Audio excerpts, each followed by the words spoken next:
Today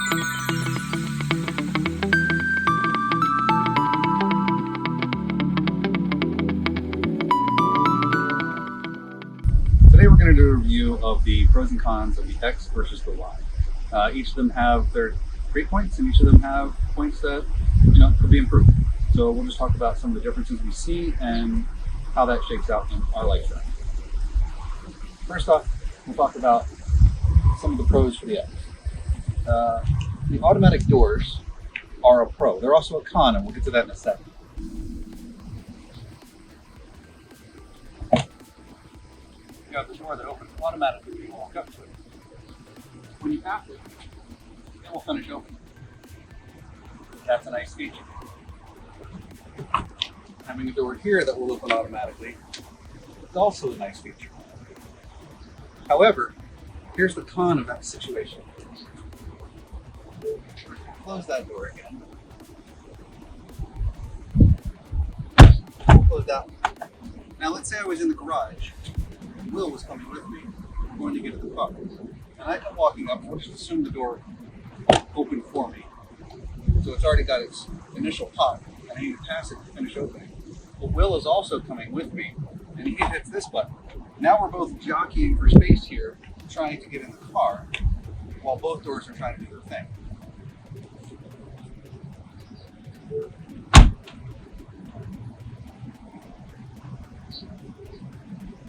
Another pro about this door is if you are in a tight space, it's supposed to detect it and either stop when it thinks it's going to hit something, or try to open up real close and confined, which is nice when you're in a parking space or a garage that's not got a lot of room in it. Con about this door, let's say you left something in the back seat and you run back and grab it. Well, as you can see, the door doesn't open and close really quickly. If you just want to run up to the car and grab something, you're going to spend a little bit of time pushing the button, stepping back so it can do its thing, reaching in to grab the bag left behind, and then closing the door to walk away.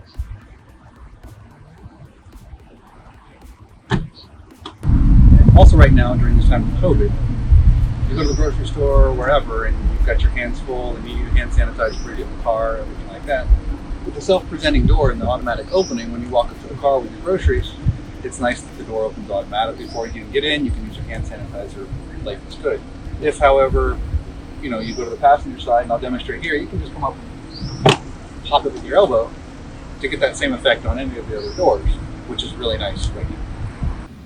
In the X and the S, you have the large portrait-mounted screen in the center, and you've got a typical gauge cluster up here behind the steering wheel.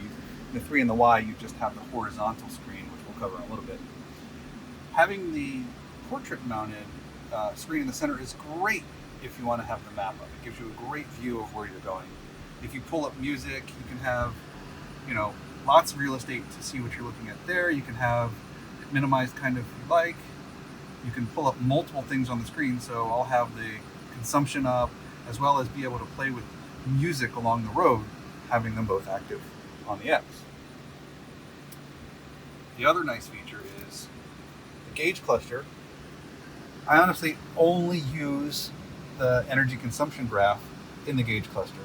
The rest of it is fine. I like it in the Y over here, seeing my speed and all the other stuff. But I really miss having this little graph that can be displayed. If we could display it on that other screen, maybe in the corner, just have a little overlay of that graph, so I don't have to pull up this big chart, which takes up most of the screen in the Y, I'd be much happier, because I'd like to just keep an eye on my energy consumption as I'm going down the road. You've got the average piece that shows in the Y, which we'll get into in a few minutes, but I really like having that small graph that I can see at any point in time and know the efficiency of the car. Looking at the center screen in the Y, again, it's horizontally mounted, so you can pull up and you can do all the playing with your radio controls, similar to how you can in the X. But because of the horizontal mounting, it limits how much stuff you can display on the screen at a time. For instance, I just pulled up the energy consumption, so you can have that displayed, but you get to pick either that or the music that's playing. In the X, I'm able to display both of them at the same time. They can both live on the screen and take up that same real estate.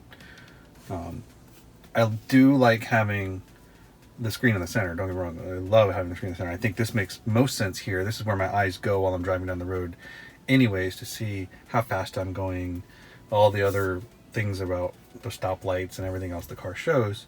I do like having this feature. It does take up a lot of real estate, which is usually in the gauge cluster over on the X, but I would like to see this energy graph. Maybe there's a little overlay in the top corner over there, so I could still see the map, I could still see my music, etc.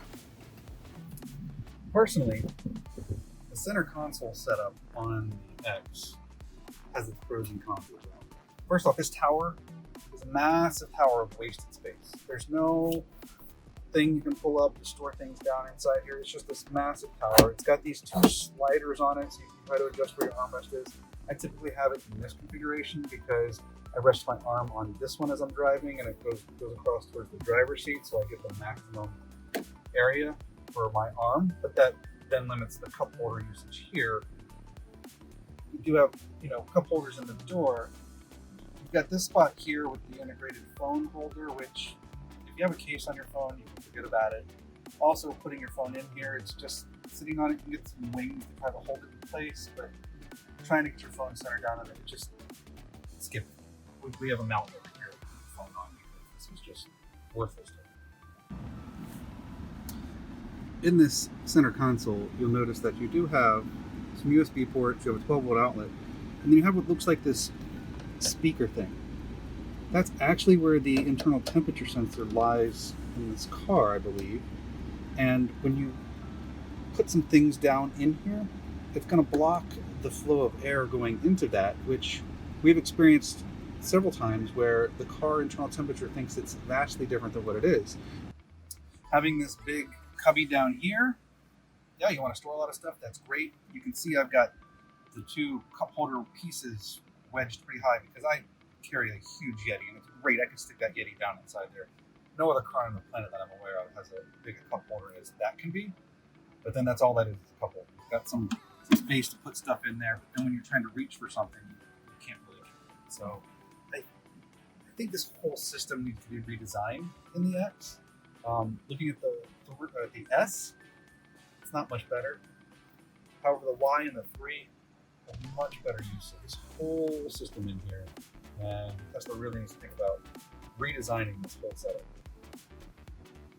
Another thing that's a little bit of a bummer in the X is this cup holder up here for holding coffees or other drinks. It's just too narrow. They don't have enough space between the two sides of it as they do in the other car. If you put you can't put two coffee cups like this in there. You can't even put a coffee cup and a typical Yeti in there at the same time. If you put this Yeti in here and you had another one, they're going to be touching in the center because it goes past the center. If you look, it's sticking over because this gap just isn't wide enough to hold two. I honestly don't know any cups that would really fit in there. I think a plastic water bottle would fit there, but what we try to do is avoid using single-use plastics, and so that doesn't really fit our needs. So we either stick the big Yeti in the center or we stick these in the door, which is nice to have a spot in the door where you can put it. Doesn't solve our coffee problem in the morning. No, you definitely don't want to put a coffee in the door because that's going to spill everywhere. Here we have two Yeti coffee mugs in the cup holder in the Y. No problem with fitting them in there. And then we'll, of course, put the Yeti water bottles in there, and of course there's no problem fitting those in there either. Another difference between the two cars is on the X, you have the stalk over here which you double tap to put it in autopilot. This one clearly doesn't. To put this one in autopilot, you take the gear shifter and you double tap it down. Just some consistency across the brand lines would make a little more sense.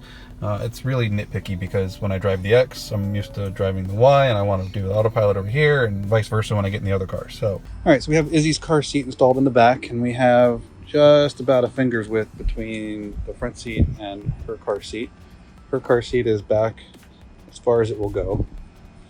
So Erica is going to demonstrate how much room she has in the passenger seat in this configuration. So Between your knee and the dash, you have approximately what? 6 inches. About 6 inches, okay. And what about when you straighten your legs out? How does that go? They're reasonable. They're not straight, still have a bend in it. Yeah. Yeah. And then you typically travel with a bunch of stuff like your pumping bag or maybe your laptop. Yeah. I think the other thing is I'm rather erect in seating, so it's not overly comfortable to sit like this. If I actually could move the seat forward and recline how I would like to be, can you let me know when I hit the seat? Right there. So that's good. I would like to sit like this, I think. But you feel like you're in the dash then? Yeah, You well know, then I'm 3 inches. Less than 3 inches or so? And then I definitely can't straighten my legs at all. Almost like you're in an airplane at this point. Yeah, I really like them in an airplane. If you can imagine with the door shut, then you're really quite tight in here. So here we've put Izzy in the Y, and we've got, again, about a finger's gap between her seat and the front seat. She's awake now too. And so Eric will demonstrate how much space she has sitting in here. All right. So here I have about 8 inches. Just about 8 inches from your Maybe knee to the dash. 7.5, maybe 8. Okay. And I'm really comfortable. I mean, I don't, my legs still. They still have a slight bend, but they look like you're in first class rather than coach. Yeah? That's true. It feels like I have a lot more space. Another problem for us was finding a mirror for a rear-facing car seat because the seats don't have detachable headrests, and because of that they can't accommodate that vertical strap. So the mirror is just very wiggly, wonky. I move it all the time. We had to find one that actually just used one strap, which was not easy to do. And luckily we found one that had a light, which is turned in useful when we're driving at night, because we have a remote that could turn this on, because there was no light that we could turn on back here. The light is way back there. We tried to turn on, and that doesn't actually provide enough light to see her driving at night. So if you are looking for a mirror for a Model X, the Diono with the light and the remote is going to be your best bet that we found. Because the Y has detachable headrests, it made finding a mirror for the rear-facing car seat much easier. I love this rear-facing car seat. This one hooks both horizontally and vertically. It's really stable, and it gives a huge picture of Izzy. We have the 6-seat configuration for the Model X, and so we have this aisle down the center, and Izzy's here, Will usually sits here, and then we've got the 2 seats in the back. This is fantastic because it's like having a minivan. This, to me, is like the cool mom's minivan. But our kids may not think it's so cool. For one, you can't really recline your seat. I mean, there's a button on the side here where you can move forward, you can move backwards, and yes, there is the recline, but it's really not a recline. I don't know if you can see that. It's just kind of tipping the seat backwards and forwards. So our 10-year-old is not having that. He doesn't like to sit in this seat so much because he can't really move around. He also doesn't have the armrest. Remember the armrest that he was missing? He likes to lean on, which is, I mean, captain's chairs typically have an armrest for you to lean on. Very true. So often he does kind of hop back here into the back, and he sits here. And for a kid back here, that's the point. It's only big enough for a kid back here. So I'm kind of facing the center right now. If you had 2 adults, you could kind of both sit V-shaped and point your toes toward the center. But if I want to sit behind this seat, I really can't. This would not be a comfortable ride. So these seats go down and they give you a lot of real estate to haul things. If you wanted to carry really large things, you can't do that because these seats don't come down. Yeah, you only get the forward and backwards, so you can move that as far forward as you can, but if you need to lay something big in here, you're going to be limited. If you had the 5-seater or the 7-seater, that whole middle row would fold down flat to give you that extra space that you are typically used to in a SUV. With the Y, we have a cover in here to cover the trunk area, but then because it's the 5-seat configuration, we can lay the seats all flat and get all of that usable space should we need to carry something big. That's what we were wishing was in the X. But you don't get that with the 6-row configuration in the cabin chairs. One of the big features differences between the 3 and the Y is that they have the automatic opening trunk, like the X has, which is nice. There is no sensor in this at all, so it's just going to keep opening no matter what. So if you were in a tight space overhead, you could actually damage the top of your car, as a couple people have already, because it doesn't know when you're there to stop. So it'd be nice if it had some sort of sensor. Whereas if you open the X and it hits an object, it's going to stop. And that was not a lot of force on my arm there. I just grabbed my fingers on the wing a little bit and it stopped. Action. I have a love-hate relationship with this windshield.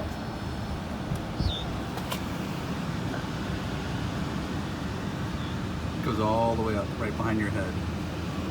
I love this windshield because I tell you, it will change everything about windshields for you. When you get in another car that doesn't have this big windshield, you are always like, oh, I feel like I'm looking through this little box.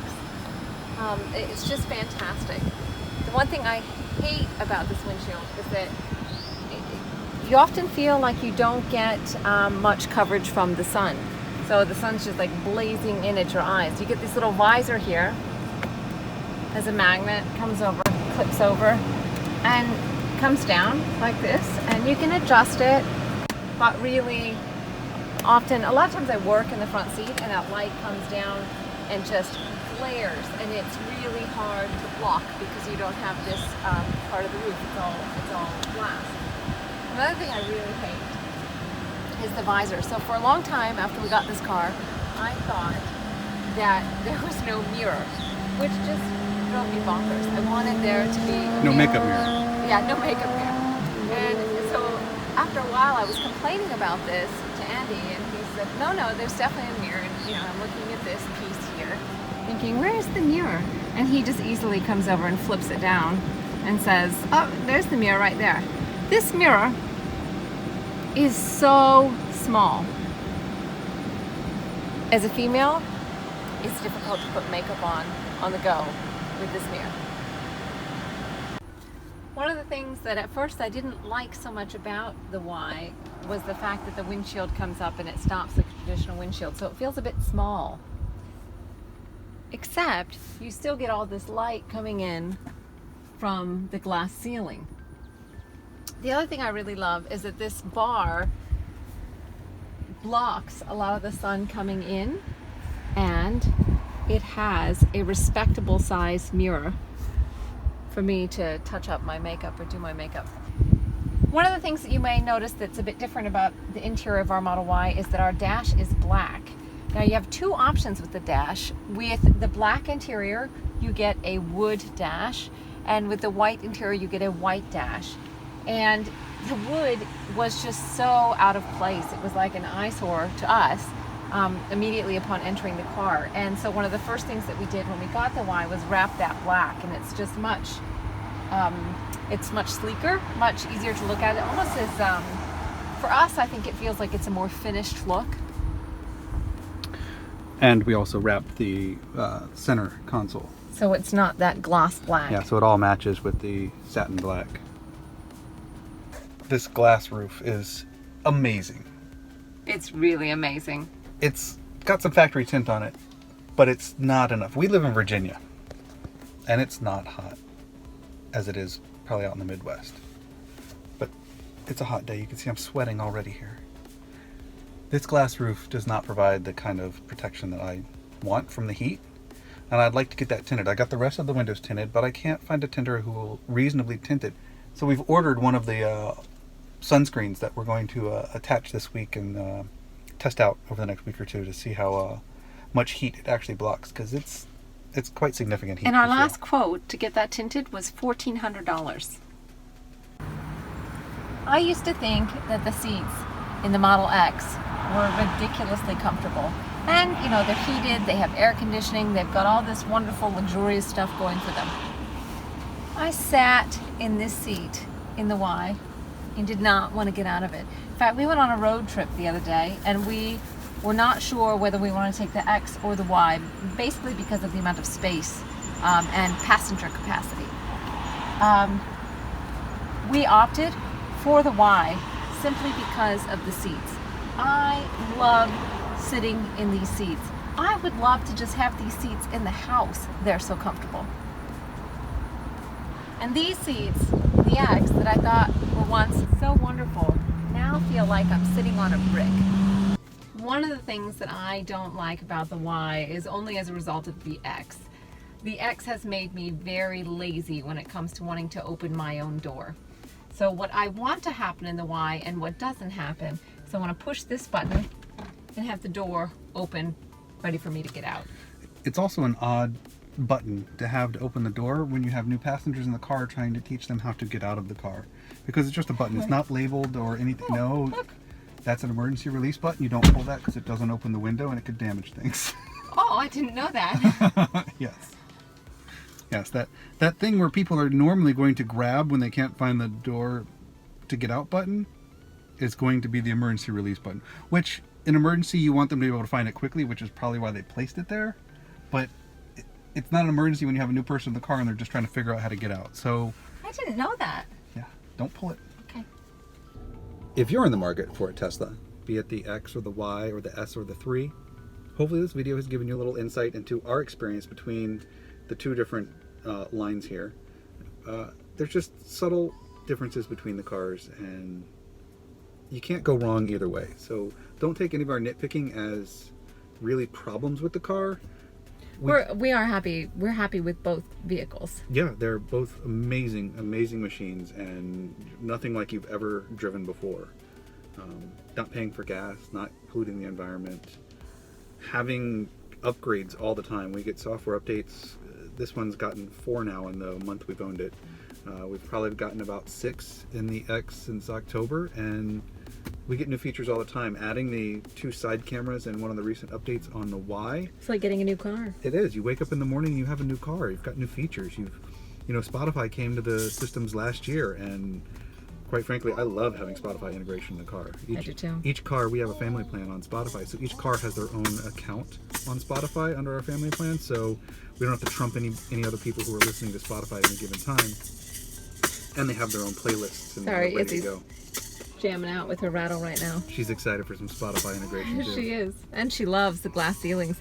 Actually, she loves the glass ceilings in both vehicles. That's another point to bring up. We have heard that because of this glass ceiling, sometimes it's a problem with small children, that when it's dark outside, that the street lights pose a problem for children sleeping or for any other reason. And we actually haven't had that problem. We don't have a tint yet, as we mentioned, on the roof. And Izzy doesn't seem to have a problem at all with street lights at night. Mm-hmm. And it doesn't affect Will playing his iPad back there either. No.